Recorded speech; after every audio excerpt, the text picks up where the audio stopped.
Hey fishies, it's Raina. Please like and subscribe. Hit that bell if you want to get notified the next time a new video drops. Today is a Raina's Rant.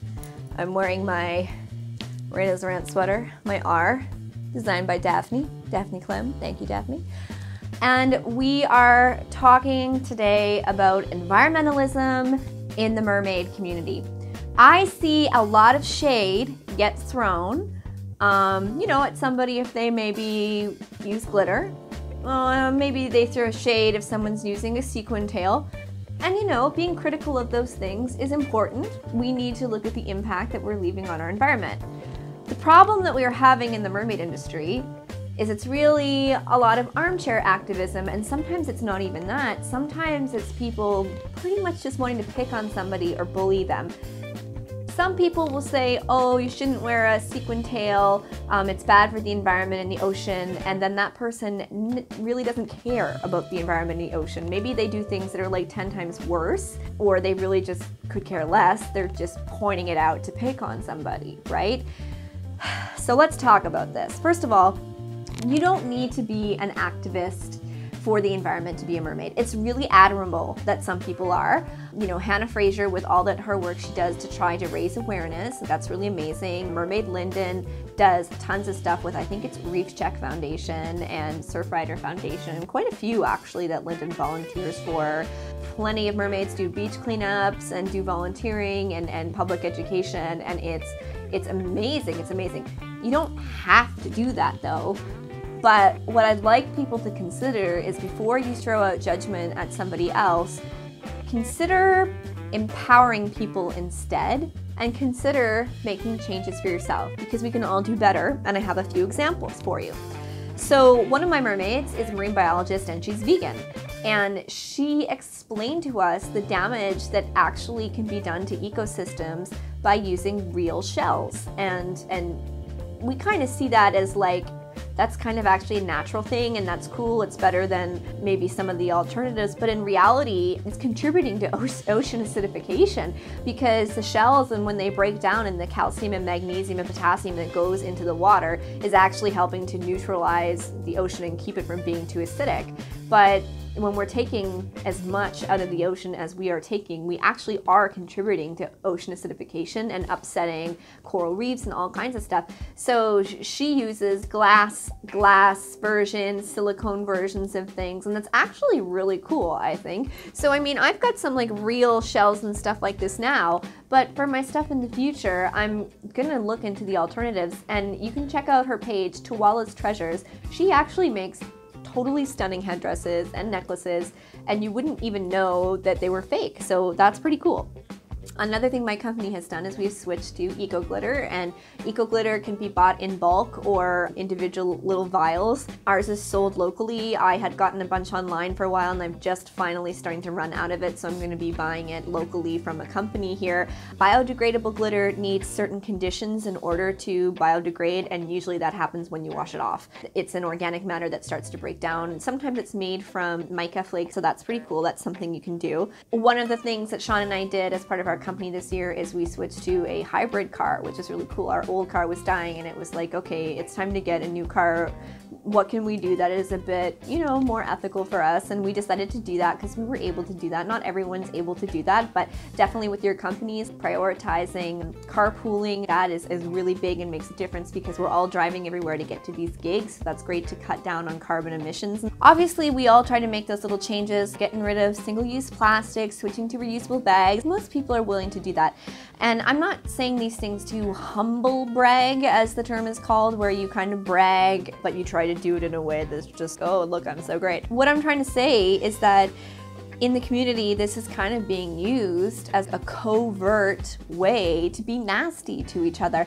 I see mermaids who are so excited to get, for instance, a Finfolk mythic tail, and it's a sequin, and they're super excited.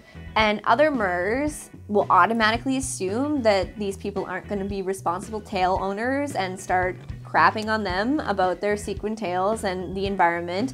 Instead of, you know, okay, congratulations on getting your first tail, that's awesome.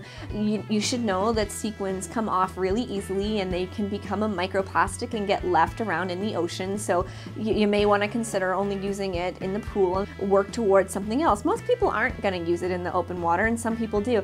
I think it's really interesting that finfolk gets targeted over sequin tails when two of the biggest, most famous mermaids in the world right now exclusively use sequin tails and have been for like a decade. Hannah Fraser and Mermaid Carriel. Carriel is in the ocean every day. Like, everything she posts is in an ocean. It's not in a pool. And we know that those Cartwright sequins, those little tiny sequins, they break off, they spill everywhere. I've heard from clients of Hannah's, you know, that they've ended up in aquariums that she's been in. I know people who have worked with them and gone behind them and cleaned up their scales. And I'm not saying this to be a jerk to them, but I'm saying it's kind of a double standard that people are coming down on one company as an industry as opposed to looking at the bigger picture of everybody. And the thing is finfolk actually says right on their website, these are not for ocean or open water use. They're meant for photo shoots, they're meant for pool swimming, they're meant for tank swimming. They can't control what people do with it once they get it. A lot of people, especially for me, like being around 10 years, almost 11 now, we're going into my 11th year, it'll be 11 in September. A lot of people did not have access to anything but sequins, and I'm not talking about the finfolk sequins, I just mean sequins. Sequin tails were something that people could make, and people used them for a long time, and Hannah actually put a great tutorial on her website on how she made them. I remember at Merpalooza, I think it was, or Mercon, one of them, she let people photograph how she sewed her tails and everything, and it helped other people learn how to do it.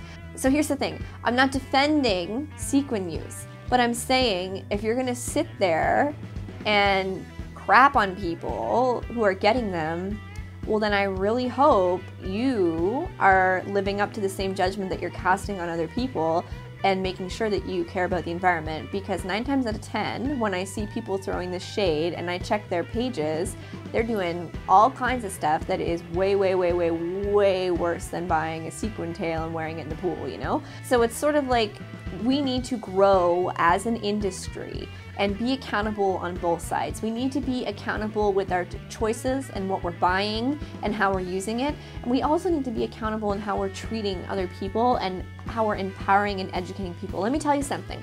I see so many MERS who think that their pretty picture on Instagram is going to somehow magically help the environment or help an animal. 99% of the time it doesn't. My friend Von Wong, who is an insanely amazing photographer, he does these campaigns, and one of his images could be 6 months worth of work for this image to come to life, and it actually is a campaign to raise awareness. Ben Von Wong, he will do these beautiful photos, but he has a whole industry and team of people behind him to make sure that these are a resource for people, and he actually gives out free prints and everything. I've seen his stuff on display at ocean conventions. It's amazing, and he has the kind of following where he actually is raising awareness. Mermaids posting a little picture on Instagram that's just them and their tails sitting on the beach being like, I protect the ocean, and getting 50 likes. I hate to tell you, but it's really like, how is that helping anybody? What is it doing? I mean, it's great, just post a pretty picture. It doesn't have to be an activist statement, just post a pretty picture. If you really actually want to do something for the environment, and again, like I said, it is not a prerequisite to being a mermaid. You don't have to be an activist. If you really want to do something, get out and volunteer. Get involved in World Oceans Day. Like, World Oceans Day is an amazing phenomenon. Get out and actually do some education. Go to some libraries and read to kids about the ocean. Go volunteer at an animal shelter or at a marine mammal rescue center. Volunteer at your local aquarium. Volunteer at schools. Go do a beach cleanup. A beach cleanup is one of the best things you can do. Don't just sign a digital petition. Did you know that 95%, it's something like between 92 and 95% of digital petitions actually can't be used? They're not recognized. Like, an actual petition to be verifiable has to be signed by a person physically and with their address, and they have to prove that that's a real person. There are ways that you can legitimize an online petition, but most people do not even bother. Change.org, that stuff doesn't do anything. It doesn't do anything for the most part. We have a system in Canada that you can use for doing a digital petition, but it has to meet certain requirements, and you have to exactly outline what law are you challenging, or what bylaw, or what statement. Getting involved, we have a group here called the Ecology Action Center. They actually go door to door and do their petitions. Donate some of your money to a cause that's actually going to do stuff. And I don't mean just sell merch where 10 cents from this $10.99 water bottle is going to go for something. I mean, I'd rather just donate 10 bucks than have to sell so many of these things to make it equal 10 bucks, right? There's so many options out there that you can do to help make a difference in the world. And honestly, it starts with educating yourself. It starts with reading what's out there. There's amazing documentaries. Mission Blue on Netflix by my hero Sylvia Earle is an amazing documentary that will empower you. It'll scare you, but it'll also empower you. The Cove is another really good one, and Blackfish when it comes to animal captivity, if that's something that you care about.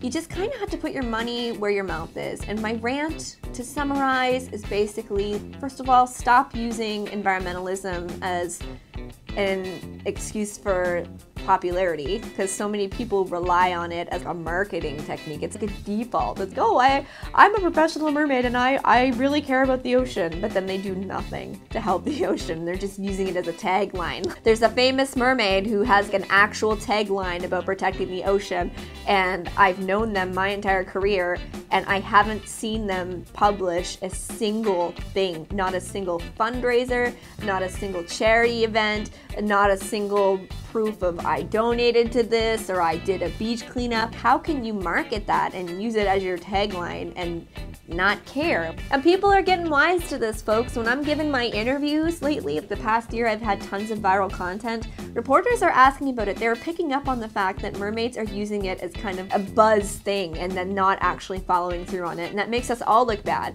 So yeah, so to summarize, you don't have to be an environmentalist. You can just be a mermaid and do your pretty pictures or have your business. You are under no obligation to do any of this stuff. But if you're gonna shoot shade at people about it, then you better own up and start doing some stuff. And if you're going to say that you do it, then start doing it.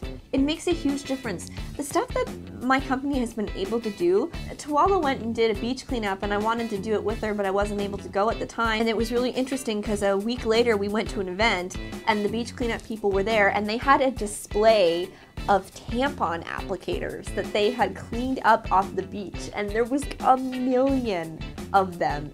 Just so disgusting. So not only did they physically clean up the beach, but then they were able to transform it into this educational moment. That also kind of puts pressure, because the content, you know, went on the internet and went a little viral. That also puts pressure on the companies that are making these products. This has a huge ripple effect, and you just have to get off your butt and do something. There's so much that can be done, so much. Same thing with working with kids.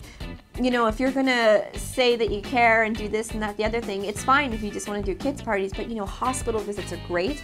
Make-A-Wish, Children's Wish, organizations like that are great. So anyway, this is my big rant. This is something that I feel very passionate about. Just put your money where your mouth is. Stop using it as a way to throw shade and bully other people, and start empowering people. Start giving them the tools to better themselves and better yourself along with it. We can always do better. I look back on things from 5-6 years ago and I'm like, oh man, if only I knew then what I know now. But I do know now.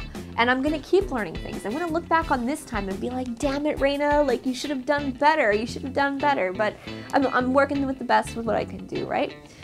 So that's the end of my Raina's rant. Thank you for listening. Please like and subscribe. And if you would like to see some exclusive content, check me out on patreon.com/RainaMermaid. For as low as $2 a month, you get exclusive merchandise, behind the scenes, extra videos, extra content, tons of resources that I have put out on how to be a professional mermaid. Best wishes.